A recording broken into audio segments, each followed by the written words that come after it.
Hi, my name's George Hess. I go by Bernie.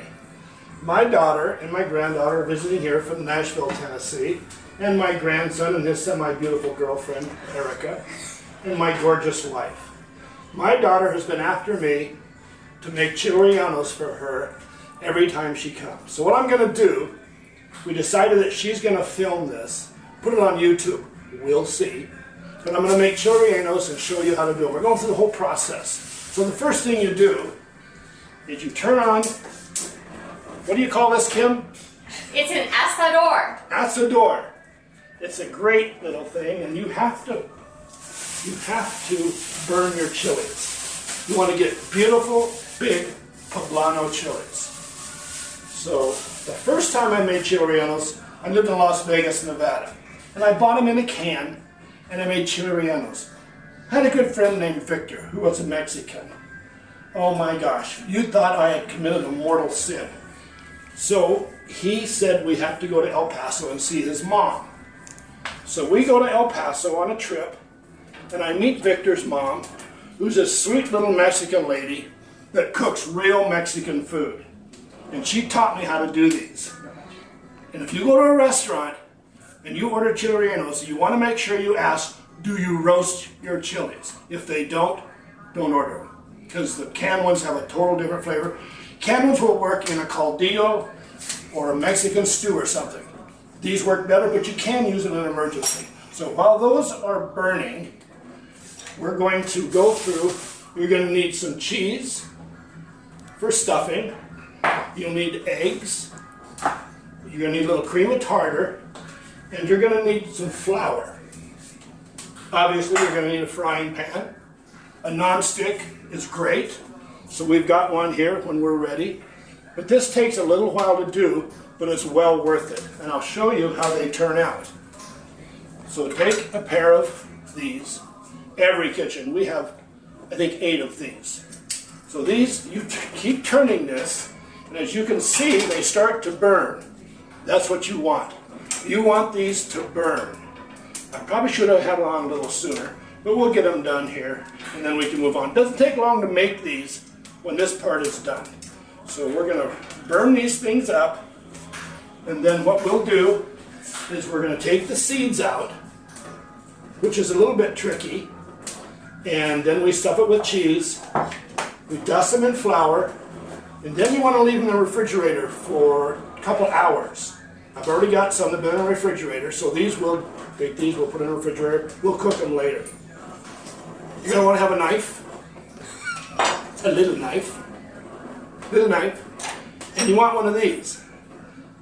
And if you don't know what this is, it's a grapefruit spoon. It comes to a point and it's serrated on the edges. So when you're eating a grapefruit, this will dig out those segments. But this comes in real handy when you're taking seeds out of a poblano chili. Now, poblano chilies are not hot, typically.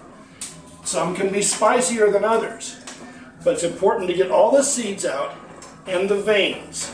And when you do that, your poblano will have maybe a little kick, but not much. So it shouldn't scare people to have a pepper from Mexico.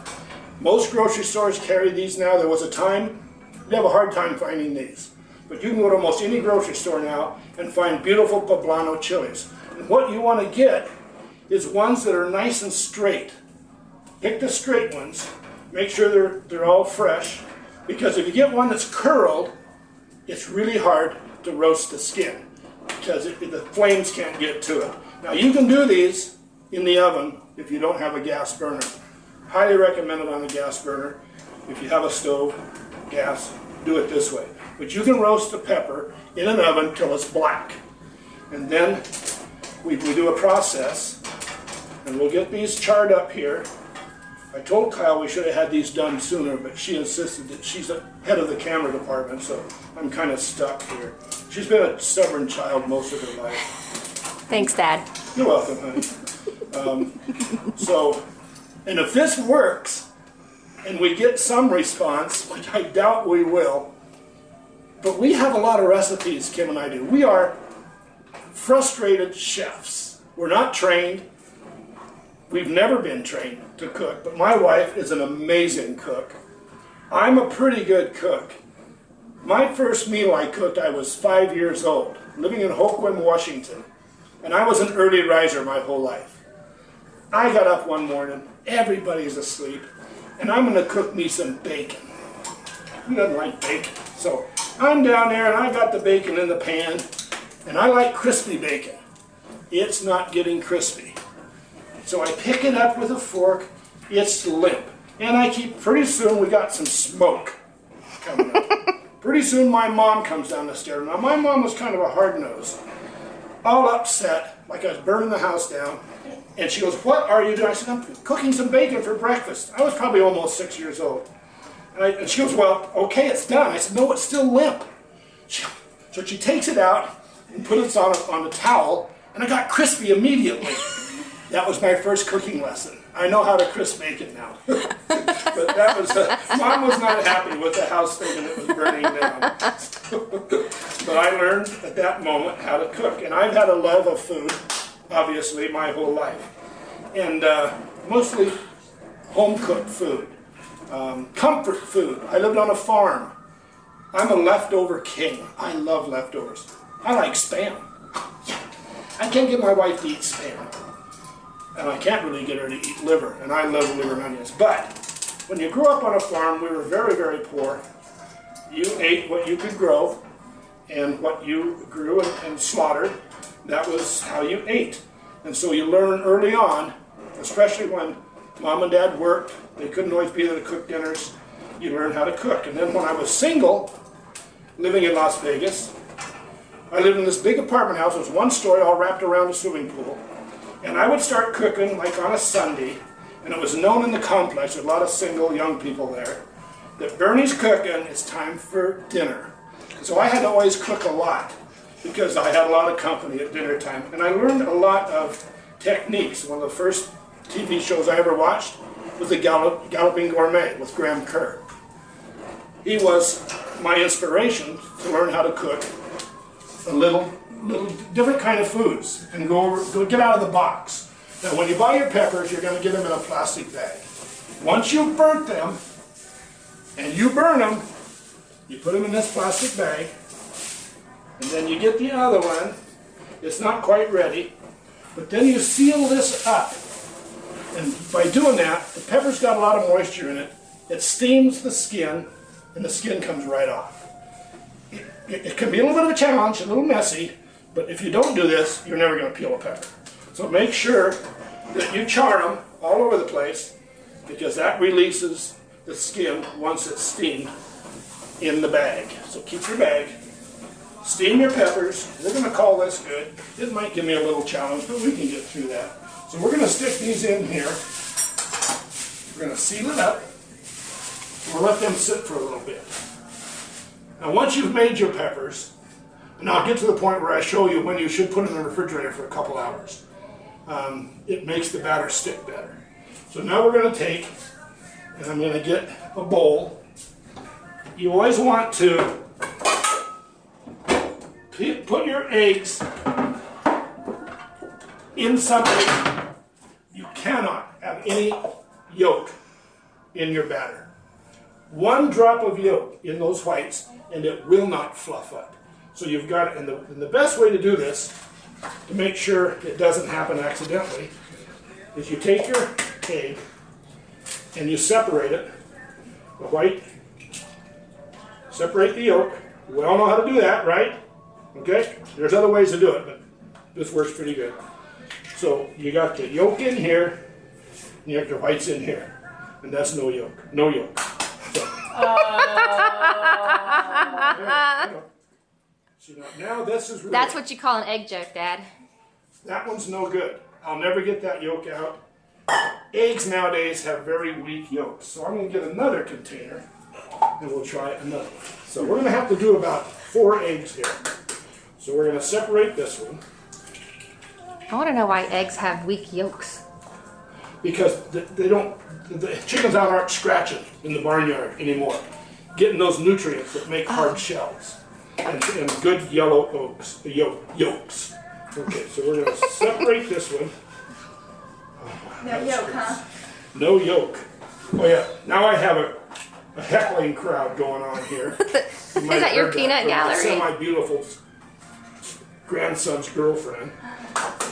Actually, Wave! She's really cute, actually.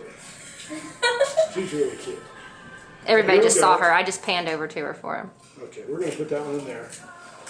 These, Kimberly got these eggs today, my wife, free. So they're not going to work very well. I don't know where she got them, but somebody gave her free eggs. And I wouldn't recommend using free eggs, obviously. Okay, now we know we have no yolk in the whites. Let me wash my hands. Is that no yolking matter? No yolking matter. Okay, now we're going to pour these in here. I'm assuming everybody has these. You can use a hand mixer. You can actually beat these with a whip by hand.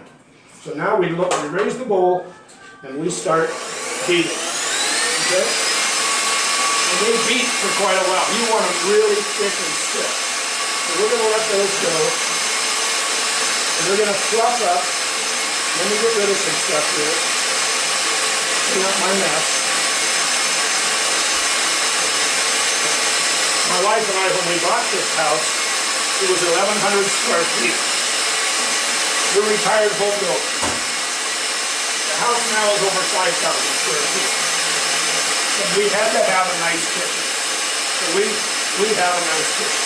What you do with the yolk is get a little whisk. Then on the sides of the bowl that you're using, you want to whisk these up. Like that. Have them all ready for that. We'll get this real fluffy and take them out. We'll get the pan a little warm. We won't turn it on high yet. We'll just get the bottom warm. You're going to need some toothpicks. So I use Woody Woodpecker to get my toothpicks. It's been around for a long time. Actually, we had these when I was a child, and Kim and I were in New Mexico, going through the countryside and stopped at little antique store in the middle of nowhere. And they had two of these, so we bought them. You bought both? Oh. And that's how we got those. Okay, once your eggs are starting to get thick and fluffy, take a little cream of tartar. You don't have to measure it. Just put a little bit in there. That helps the eggs to fluff up and bind and stay stiff. Okay? All right, we're getting close. Yeah. Okay, we're going to turn this off. Let those sit for a little bit, and we're going to peel our peppers. The challenging part. So now you're going to reach in. It's going to be a little warm, but you'll see what I'm talking about when the skin comes right off. Just like that. I use the back of this little knife, and the skin comes right off. You don't want to be eating the skin, okay? So get all the char off. I probably won't get this perfect tonight because we have Bitchin' Kitchen coming on right after us, and she is not a woman to mess with at all.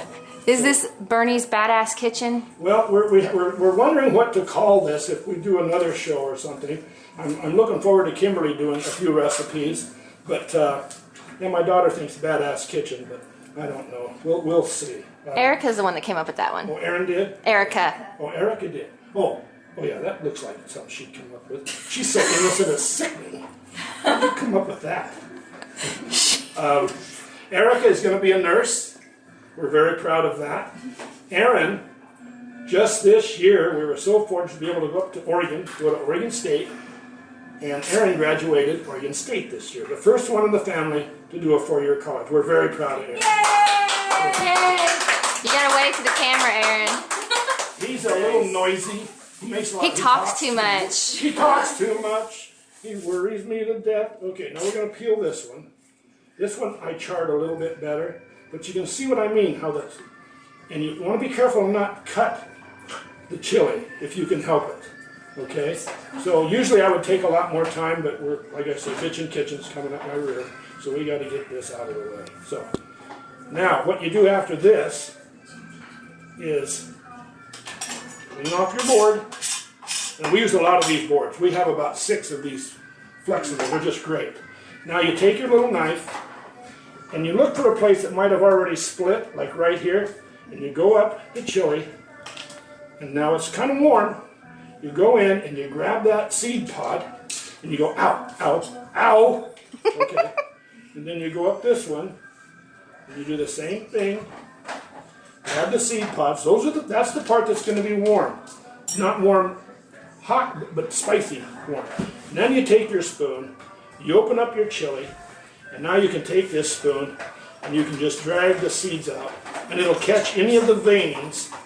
And that's the part of the chili that has the heat, is the veins. So this is going to get most of those veins out. There's not a lot of veins in these two, so this is good. All right, so now we got, and you're never going to get all the seeds, so don't even try. Do the best you can. Get it out of the way. Okay, now we've got our peppers peeled and ready to stuff. You take your cheese. I might as well turn this back on. Can you hear me? Mm-hmm. Okay. Kind of noisy. You know what? I won't do that. This is our first show, so it's going to be a learning process. You take your cheese. I like to get this 3 cheese. You can use any cheese you want. Cheddar cheese works great. This is a Mexican blend, and you stuff it. The reason I like it shredded is it melts easier inside the pepper. So then we take and we stuff the next one. You used to use a different kind of cheese, right? Pardon? You used to use a different kind of cheese. I used to use just cheddar, honey. It's kind of messy, but you know, it's okay. That's part of cooking. Cooking is fun. Don't make it stressful. Have fun. You can always have your wife sweep the floor. It doesn't matter. Or your grandson's semi-beautiful girlfriend. They'll always do that. Okay, now once you get it that way, I'll wash my hands again. It's pretty funny. When we built this kitchen, we put a vegetable sink right over there. That's typically what you'd prep near, but we're always over here on this side. So I used to have a margarita here. It was, maybe I can get my beautiful wife, because when you're doing Mexican food, thank you, dear, never hurts to have a margarita. I typically don't drink margarita out of these stupid glasses, but my daughter made this, so. And you're welcome. Oh, thank you, honey. Okay, so now we're going to take Woody Woodpecker. We're going to get a toothpick, and he doesn't always cooperate. He worked fine for me. There, got one. And then you're going to thread this so it doesn't open up. And it's going to open up a little bit. Sometimes you just have a really hard time. But just do the best you can. It's only food. It's nothing special. Okay. Then you lace this one, just so you kind of keep them together.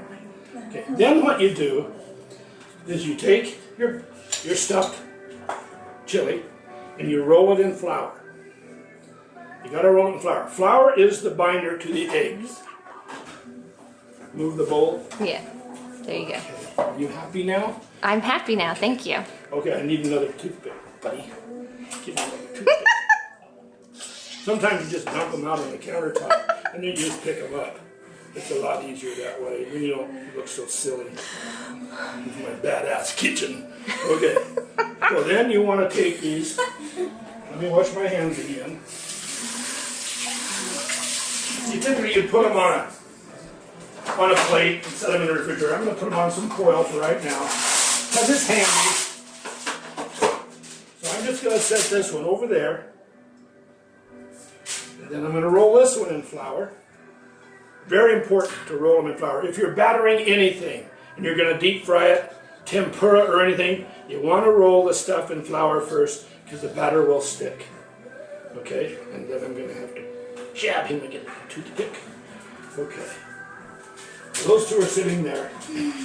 What I did do is I had some made a little earlier that were in the refrigerator. So we're going to use those to cook up. Now, I'm going to turn the egg batter back on. I'm talking with back to you. I hope you can still hear me. My wife and I used to do a radio show. We're here in Sacramento. We live in Loomis, above Sacramento. But we did a radio show, the call-in show, and talked to people how to fix their houses and all kinds of good information. Kim and I actually met on stage, acting, and fell in love within a week. She's 21. I was 33. I had 5 children. She's no children, 21. Her dad was an ex-Oakland cop. I'm lucky to be alive. But him and I became very good friends. He was a great guy. Again, I'm going to make noise again here, so we're going to get this going again. Turn it on high. and just beat the crap out of your egg whites. Okay, so we put it, don't forget, we're going to do a little tartar sauce. You're going to take some of your flour that you rolled your chilies in, and you're going to sprinkle some in. Not a lot, just a little bit. Gives your batter a little more body. Okay? And then we turn it off. It's right where we want it to be. We lower this down, take this out. I think Kitchen Girl has her own cleanup person, so sometimes you got a lot of clean to it. Now here's our egg whites. You see how they are? They're not going to fall out.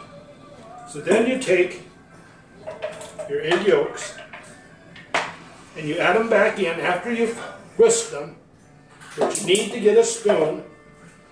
Yeah, my wife's she's over here gonna put, okay, we're gonna put canola oil. We're using canola oil in a non-stick pan. Okay, it doesn't take a lot of oil. And you want to remember, when you're frying food, you want your oil hot. And then it doesn't absorb, your food doesn't absorb as much oil. Very important. Not to have tepid oil. Okay, now, we're going to take a spoon that I should have had out, and we're going to fold in the egg yolks. And you don't want to beat them in because you'll lose. What we've done is we've put these egg whites till they're full of air. That's all we've done. And you want to keep that air in there because it makes your chili rellenos a little more fluffy. So we're going to stir these, kind of fold them like that. Some chefs will say do the figure 8. I can't get past 6, so I just do it this way. Okay? So now we have beautiful chili relleno batter. Now I'm going to take the ones that I made earlier that have been in the refrigerator. The flour is adhered to them really good. We're going to come over, we're going to look at our oil, and you want your oil to almost shimmer. So put it on high, and if you need to find out if your oil's hot enough, just take a little bit on that spoon you were using, put a little on of your batter, and just touch it to the side. If it doesn't sizzle and it's not ready, it won't take very long, but you want that to start cooking. So we don't want it to absorb any oil. So we'll give that just a minute. Clean up here a little bit. So let's review. We roasted our chilies, put them in a plastic bag, sealed the bag so that they're steamy, so you can get the skin off. Then we went ahead, did our eggs, got them ready. We peeled the chilies, took the seeds out and the veins, stuffed them with the cheese, rolled them up, and pinned them with a toothpick. That's where we got to where we are. So now it sounds like, you can hear that, I don't know if you can, but I think we're ready. Okay, so now we take the chilies, and this is kind of a messy part, but you take the chili and you roll it in your batter, like that. Now you've left the stem on it, so it makes it real easy to pick up. But you see how the batter has stayed on the chili? And you lay it in there, and it starts cooking right away. We'll do the next one. We'll roll it in, get it nice and covered. Very important. It seals in all that cheese and all that flavor. See how nice that is? It's beautiful. You lay it in the pan, and now we're cooking. Okay? Let me wash my hands again. You gotta wash your hands a lot. And you have to have a towel near you. Like this. Dry your hands off. And then you have to have this near you so you can have a sip. How long do you have to cook the chilies in the pan? Till they're done.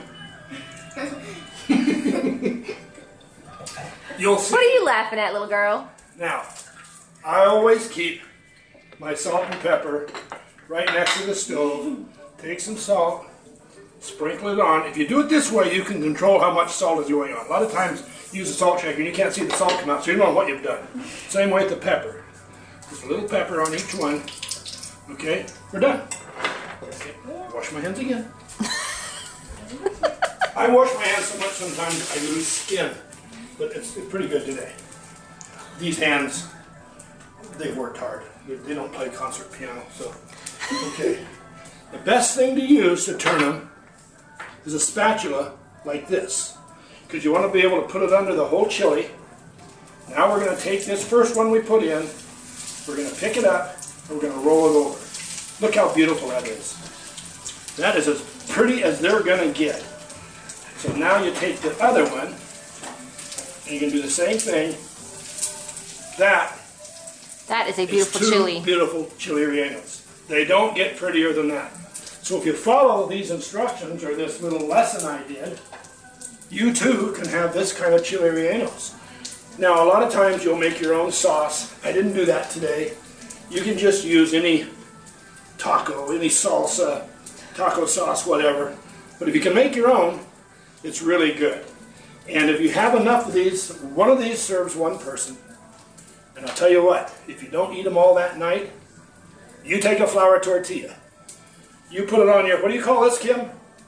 Asador. Asador. Put your taco on your asador. I hate it when I get tortillas that aren't cooked. It's absurd for them to take a tortilla and it's raw. They don't. I guess they don't have an asadora. So now, then we have paper towels right near where we're working. You put them on this little chili tray. It's cute. So now we're going to take those out, and we're going to put them on the paper towel. And if you notice, you probably notice how much oil I put in the pan. It's almost all still there. We didn't absorb any oil in those chilies. Some, yes, but not prohibitive. Not diet food. Don't get me wrong. It's not even health food. You do this a couple times a month, you're going to be fine. I was saying, if you take a flour tortilla, put it on your asadora when it's hot, burn it on one side, turn it over, get a little bit of burn going.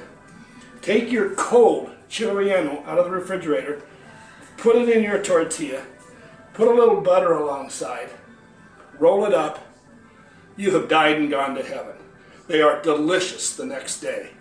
We've got a daughter in Oregon that can't get out the driveway if she has one of these to take home, and it's gone. So anyway, that's my take on making chili rellenos. Now, if we get some response on this, we got some other things we're going to do. And I hope if you watch it, you enjoy it. You might, I guess, what do they blog or they tweet or they twit or what? What the hell do people do? I don't know. I'm not I can't even, they say boot your computer. How about just turn it on? What's this boot crap? I gotta turn my computer on. I'm not gonna boot it. I'm gonna boot it out the door when it doesn't work correctly, I'll tell you that. So anyway, let us know if you watch it and you've enjoyed it and you've learned anything. We'd love to hear, because we would love to share some more recipes. And we have some that you probably haven't seen before. A lot of you have seen chili rellenos. You've ordered them in Mexican restaurants. You probably make them. There's some great chefs out there that make these, make them beautiful. But I don't know that anybody can make it any better than this. And if you use this system, you'll have the best chili rellenos you ever ate. And your friends will go, oh my gosh, you're the best. So thank you for joining George Hess, known as Bernie, the Badass Chef.